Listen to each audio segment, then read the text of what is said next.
Hi, this is Chris with Nightfall Audiobooks, and today I have for you The Stepsister by R.L. Stine. Yep, this is it. I am finally going to do it. I have a ton of requests for this book. I don't know why. I started to read this to my wife, and I realized that there are a lot of females in this book, and I can reliably do maybe 4 female voices. One of them is my little old lady voice, so if you listen to The Sleepwalker, I used it for Mrs. Courtier, I believe, for that character. So she talks like this, and she's really slow. Kind of like she's dazed and confused and doesn't know what's going on, even though Mrs. Courtier in that novel didn't and wasn't like that. So I'm going to try my best. The version I'm holding of this book is a reprint, and I got this, I think, off of abebooks.com. Abe Books, I buy a lot of books from you. You're not a sponsor of the show, but you could be. If you want to be, reach out, please. Someone tore the front page that gives a synopsis of the book, and then they taped it with regular tape, and I have to take pictures of this. It's just in such bad shape. The first pages are anyway. This is not the original cover, so I don't like this cover because I like all the original covers a lot better than this. Have you seen a cover for Best Friend 2? It's atrocious. So anyway, we're going to give this a shot. I'm hoping for the best. I'm hoping that I do a very good job with all the voices. All that we can do is begin and see where we end up. So let's begin. What should I read next? I don't know. Please send me an email, nightfallaudiobooks@gmail.com. I am also on YouTube at Nightfall Audiobooks. Feel free to like, comment, and subscribe. Hit the join button to show your support. Any help is greatly appreciated. I also have a Patreon page, patreon.com/nightfallaudiobooks. So tell your friends, tell your mom, tell whoever you think would like to listen to me tell them tales from R.L. Stine. Thank you very much for listening, and let's begin. Welcome to a Nightfall Audiobooks production of The Stepsister by R.L. Stine, a Fear Street novel, Book 9. Chapter 1. I hate my hair. Emily Casey made an exasperated face at herself in the mirror and tossed her hairbrush across the room. You're just freaked out because Jessie and Rich are coming? Nancy said, lying on her stomach on the bed, an old copy of Sassy magazine in front of her. No, I hate my hair, Emily insisted. Scowling, she walked over to the bed and picked up the hairbrush from the carpet. It looks like shredded wheat, she said, returning to the full-length mirror on the closet door and beginning to brush again. How do you know what shredded wheat looks like? Nancy asked, not looking up from the magazine. You don't eat shredded wheat? You don't eat anything? Then why am I so fat? Emily wailed, pushing at the sides of her hair with her hand. You're not fat, Nancy said, flipping the pages. You're just not petite like Mom and me. You're big-boned. You're tall. You're fat, Emily said glumly. She knew she wasn't really fat. She just felt like complaining. Maybe Nancy was right. Maybe she was just freaked out because her new stepsister and stepbrother were coming to stay. She hated it when Nancy was right. I hate it when you're right, she said aloud. Why do you have to sound like such a big sister? Next would complain about your hands, Nancy said, closing the magazine and tossing it to the floor. My hands? How they're too big? That's what always comes next. First your hair, then your size, then your big ugly hands. Emily sighed. My hair is just too fine. It won't fall, it won't bounce, it won't do anything. Stop making fun of me. What's a big sister for? I don't know, Emily said dryly. She laughed. You look okay, Nancy said. Where'd you get that short skirt? From my closet? No, it's mine, I think. Emily adjusted it nervously, then pulled up the black tights she wore underneath it. Since when do you wear skirts? Nancy asked, pulling herself up to a sitting position on the edge of the bed.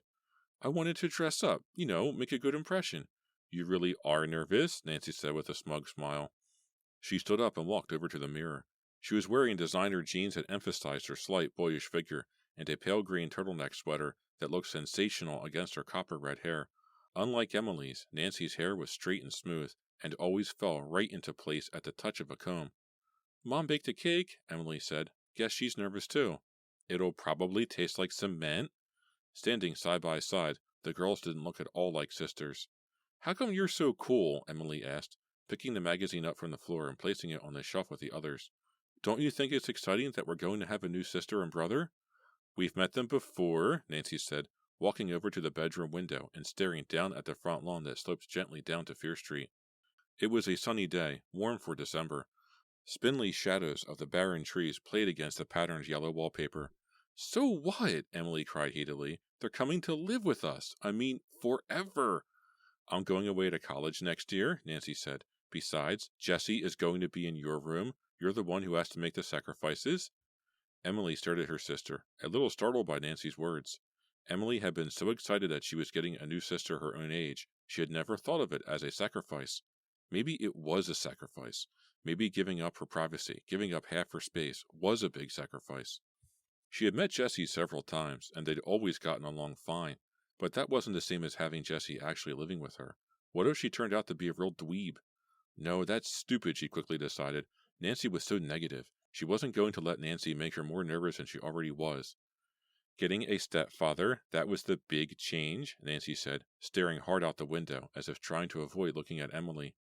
Nancy never wanted to talk about Hugh Wallner, the man their mother had married 3 months before. Emily knew that Nancy didn't really like him. Emily didn't like him that much either. He was so different from their father. Both girls had to decide whether to keep their old last name or change to his, and both had decided to keep their old name. That must have hurt their new stepfather, just a little, but he was a stern, private man for the most part, and he didn't let on. As long as Mom is happy, it's okay, Emily thought, and her mother seemed blissfully happy being Mrs. Hugh Wallner. Emily sat down on the new bed near the window, the bed that would be Jessie's. She smoothed out the red and blue patterned bedspread. The mattress felt so hard and new. Jessie's great, she said. She and I had a great time at Mom's wedding. She's very pretty in a way, Nancy said. She never liked to give completely positive compliments. Suddenly, there was a rapid thumping sound out in the hall. Tiger, Emily's small white terrier, came bounding into the room, full speed as always, yipping and breathing noisily. Stay down, Tiger, Emily yelled, but she wasn't fast enough. The little dog leapt up into her lap, stood on his hind legs, and reached up to lick her face. No, my hair! Don't mess up my hair! But those were words the dog didn't understand.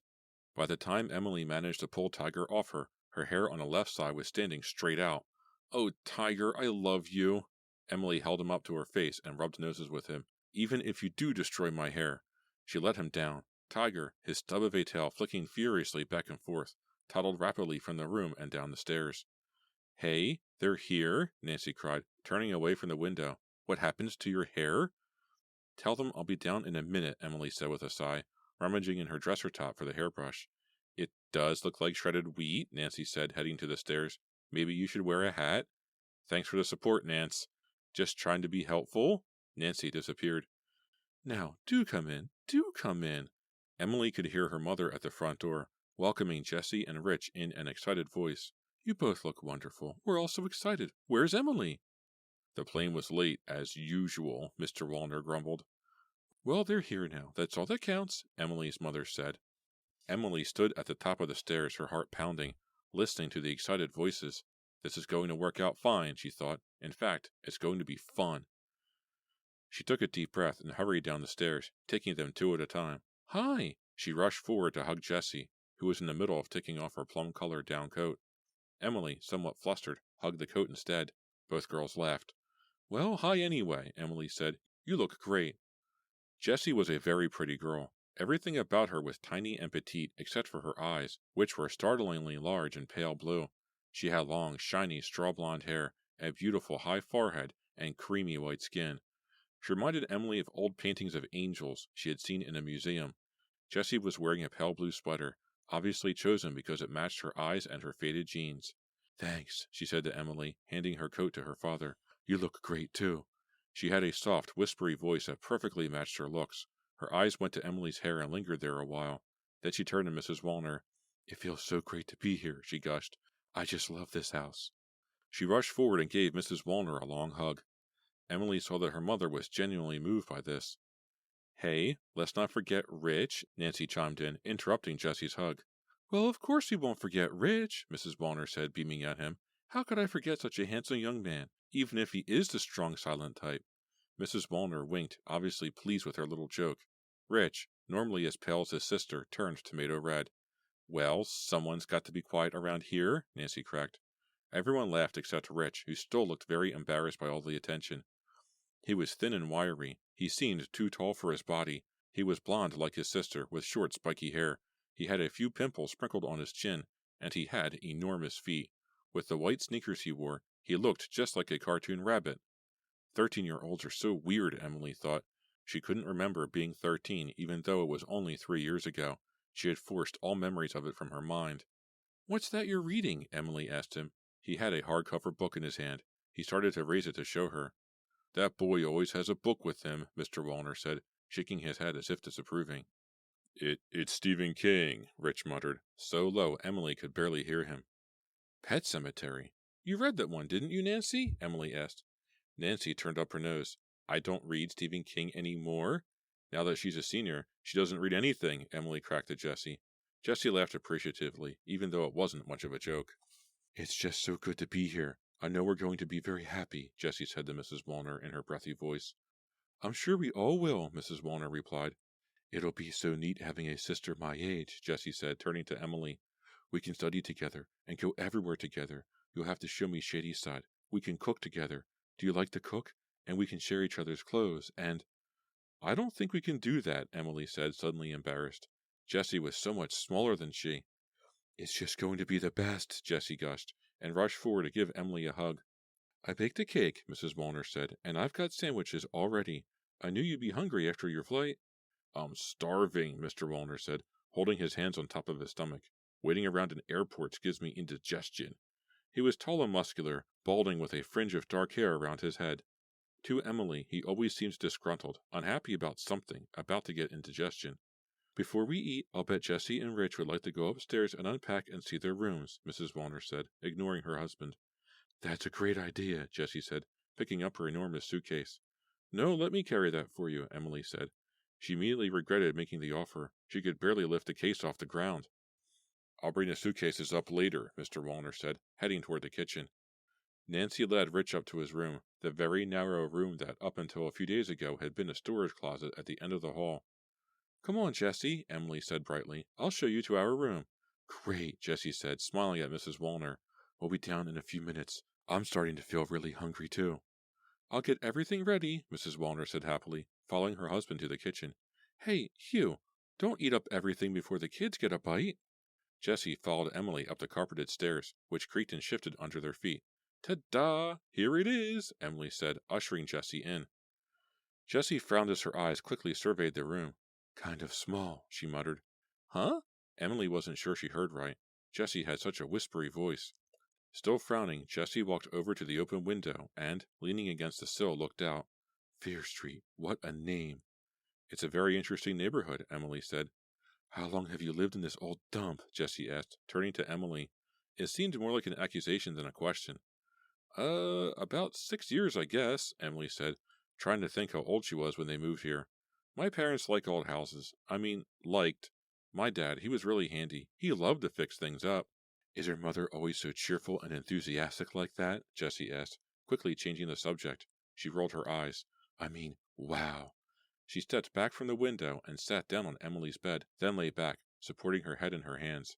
Uh-oh, Emily thought. Jessie is so different as soon as the adults are out of sight.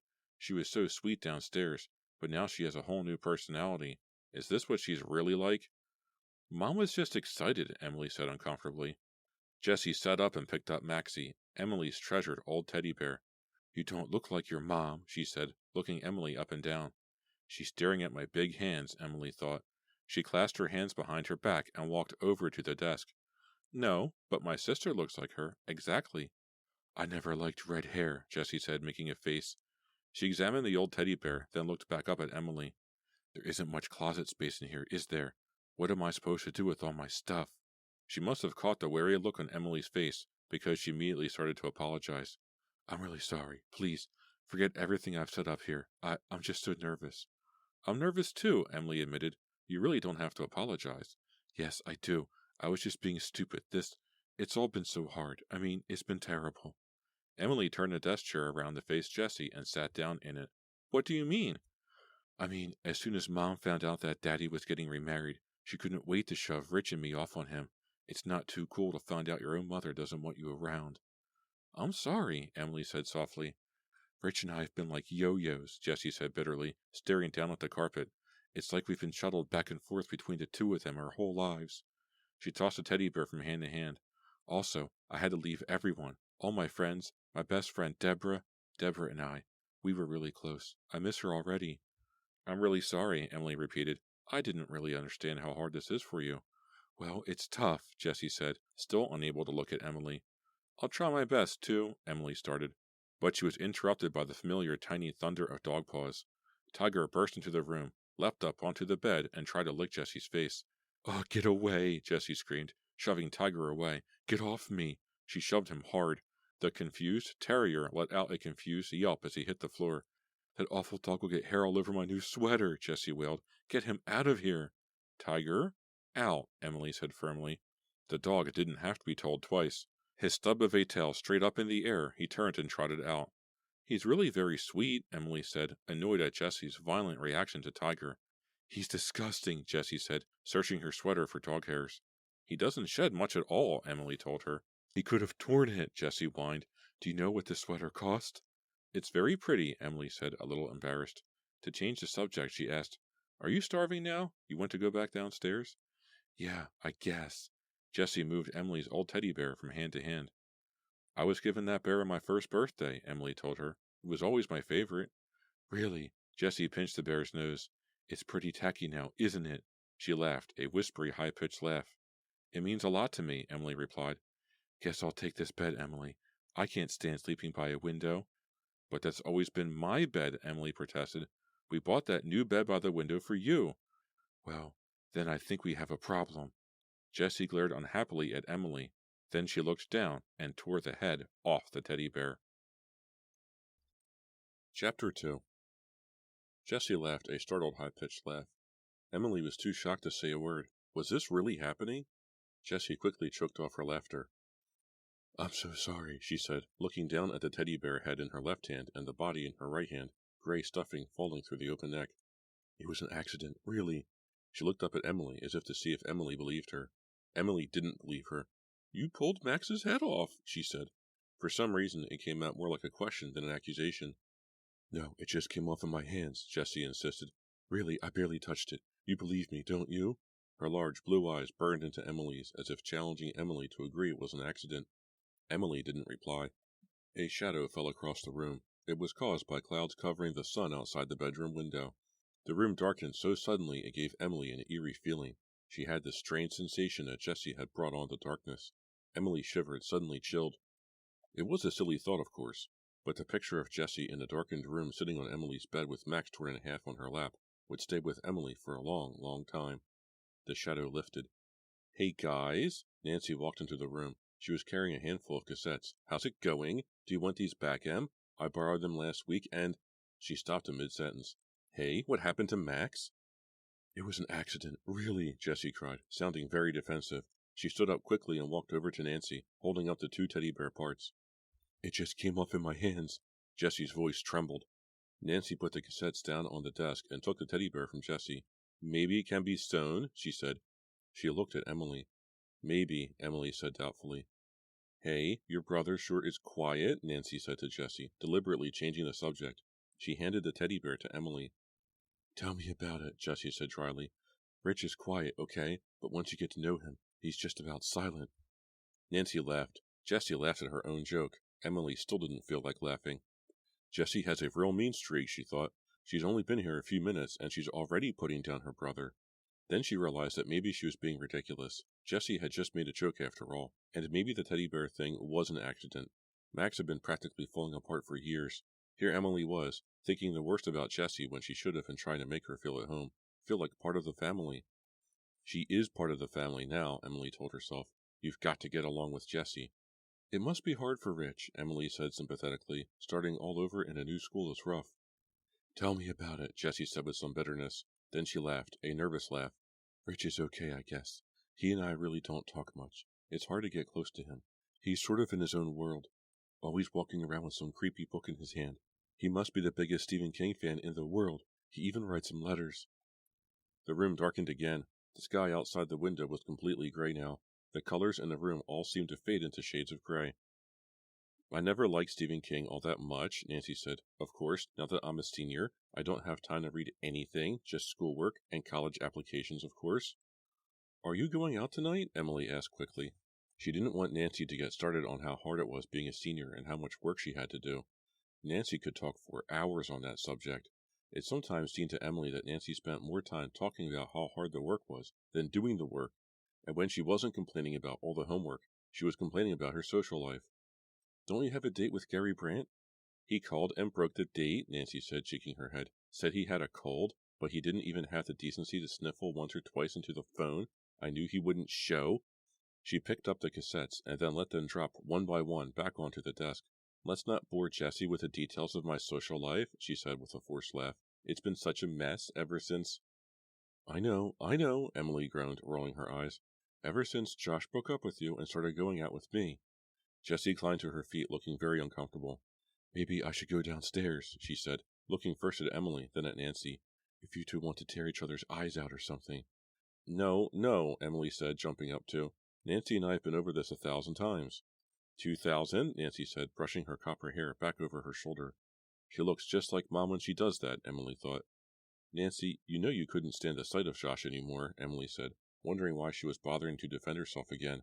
You told me you were going to break up with him, remember? Nancy flushed. She seemed embarrassed to be discussing this in front of Jessie. You're right. You're totally right, Em. In fact, I really don't know what you see in him. He's such a creep. She laughed, trying to make it all sound like a joke. She turned to Jessie. Josh's idea of dressing up for a date is to turn his sweatshirt around so the dirty part isn't back. Hey, that's not fair, Emily cried. Jessie and Nancy laughed. Why is she going into all this now? Emily wondered. Josh doesn't mean anything to Nancy. She's told me 1,000,000 times that she doesn't care that I'm dating him now. I'm hungry. I'm going downstairs, Nancy said, heading for the door. You coming? Be down in a second, Emily said, setting the 2 parts of the teddy bear on the desk. I like your sister, Jessie said as soon as Nancy had gone downstairs. She's so pretty. Are you really dating her old boyfriend? They didn't go together that long, Emily said brusquely. She really wanted to drop the subject. So, are we agreed? Jessie asked. I get the bed by the wall? Well, it wasn't settled at all, Emily thought crossly. That's my bed. And can we move that night table over to my side? Jessie asked. Without waiting for a reply, she began tugging the night table across the room. I'll have to empty it out for you, Emily said quietly. Is Jessie trying to bully me? She wondered. Is she always going to have to get her way? Is she going to boss me around in my own house? It's her house too, Emily reminded herself. It's her house too, from now on. Well, this is a real party, Mrs. Wallner said, beaming happily from the head of the dining room table. Mr. Wallner muttered agreement, a pleased smile on his usually dour face. Emily and Nancy had decorated the dining room, stringing crepe paper streamers over the doorway and over the dark green wallpaper above the buffet, and hanging big cut-out letters spelling welcome over the double windows. Their mom had put a white linen tablecloth on the table, a special departure from the straw placemats they usually used. 2 dozen pink and red roses in a big cut-glass vase served as a beautiful centerpiece. Emily couldn't remember the old house ever looking this festive. How about a toast? She said, pouring some Coke into her glass, trying to forget about the unpleasantness upstairs and get into a party mood. She passed a big Coke bottle to Jessie. Do you have any diet soda? Jessie asked Mrs. Wallner. This is just too fattening. Mrs. Wallner gave Jessie a look of surprise. Don't tell me you worry about your weight, Jessie. If you got any skinnier, we wouldn't be able to see you. Mr. Wallner laughed loudly. Jessie worries about everything, he said, shaking his head. He turned to Rich at the end of the table. Rich hadn't said a word. How you doing, pal? Mr. Wallner called down to him. Okay, Rich said with a shrug. Why don't you put that book down and have some cake? Mr. Wallner suggested. Okay, Rich said, closing his book. Do you want ice cream with your cake? Emily's mom asked. Rich muttered something. Speak up, Rich. Your words are falling right into your lap, Mr. Wallner said. Yes, ice cream, please, Rich replied louder. His voice cracked on the word please. Mr. Wallner laughed at him. You sound like a boy soprano, he said. Rich turned bright red and lowered his eyes. Stop picking on him, Daddy, Jessie said sharply. I'm not picking on him. I just made a joke, Mr. Wallner said, stuffing a big forkful of the vanilla cake into his mouth and washing it down with a long swallow of coffee from his cup. Some joke, Rich muttered, still not raising his eyes. What did you say? Are you muttering again? Give him a break, Daddy, Jessie insisted shrilly. Rich pushed his chair back with a loud squeal and stood up awkwardly. Can I just go upstairs and read? He didn't wait for an answer. He picked up the Stephen King book and, without looking at any of them, hurried out of the room. "Hey, what did I do?" Mr. Wallner asked, throwing up his hands, suddenly sounding very childish. "You're always embarrassing him, Daddy," Jessie said, frowning. "I didn't mean to," he replied with a mouthful of cake. "I'll go upstairs and apologize after I finish my cake. This is supposed to be a party, after all." "Should he be reading a book like that?" Emily's mom asked, sounding concerned. "Pet Sematary is supposed to be pretty gruesome, isn't it?" "He loves Stephen King," Jessie told her. "He's a real bookworm," Mr. Wallner said, pouring more coffee into his cup. "Not like his old dad. I don't think I've picked up a book since high school." Emily glanced over at Nancy, who returned her look. Both girls were thinking the same thing. That's nothing to brag about. Both girls were also thinking how different Mr. Wallner was from their father. Emily looked at him, sitting at the table in his oversized yellow sleeveless t-shirt and baggy brown slacks with their attached elastic belt, and thought of how well dressed her father had always been. Dan Casey had been a pediatrician. He had always worn dark, serious suits with starched white shirts and conservative ties. He had been very young-looking. He had barely looked older than his 20s, and dressed to make himself look older so that the patients who brought their children to him would feel more confident. Her father, Emily remembered, had read 2 or 3 books a week, books of all kinds, which he liked to discuss with his 2 daughters. He would never have bragged about not having picked up a book in years. How could Mom have married someone so different from Daddy? Emily asked herself. Mr. Wallner was a manager in a furniture factory. He didn't even wear a tie to work. Mom had been so lonely, Emily thought. Maybe she just settled. She tried not to think about that terrible day on the lake, but she couldn't keep the memories away. It was as if they had a life of their own. Emily could be in school, taking an exam, or at a movie, or on a date, or sitting at the dining room table as she was now, and the memories would flood back to her, forcing her to relive the horror again and again. Her dad had loved to camp out. The whole family did. Sometimes they wouldn't even wait for the warm weather to come. They'd load the station wagon with equipment and drive off to a state park or a nearby forest area, and spend the weekend roughing it in the bright blue canvas tents Mr. Casey kept in the garage. That weekend they'd been camping on Fear Island, the small, uninhabited, wooded island in the center of the lake across from the Fear Street woods. The weather was exhilaratingly brisk, to say the least. A strong, gusting wind made the normally calm lake waters toss and tumble into white, frothy waves. The tents flapped noisily in the wind. It was hard to get the campfire lit, and once lit, the flames darted out in all directions, pushed by the shifting winds. The air smelled so piney and fresh, even Nancy, who had to be dragged along because she had to cancel a date with Josh, was cheered by the beauty of the woods, the excitement of being the only people for miles around. Why had Emily and her father been in the powerboat? Her memories of that terrible day were so vivid, but for some reason she couldn't remember getting into the boat, couldn't remember where they were headed, why they had decided to battle the choppy, wind-tossed waters. Maybe that was the reason. Maybe Emily and her dad had just wanted to challenge the wind, challenge the rolling dark waves. Maybe they had done it for the excitement. It wouldn't have been for the first time. She remembered Nancy and her mom waving to them from the wooded shore. She remembered them as tiny, light figures against the dark, bending trees. She remembered the roar of the small outboard motor, the bobbing of the boat, the funny, weak feeling in her knees. And she remembered how cold it was, the wet spray on her face, her dark hair so wet, flying back against her shoulders, flying in the wind. She turned to see her father, who smiled at her, his hand on the control. Drops of water trickled down the front of his blue down vest. She could see them so clearly. The outboard motor roared.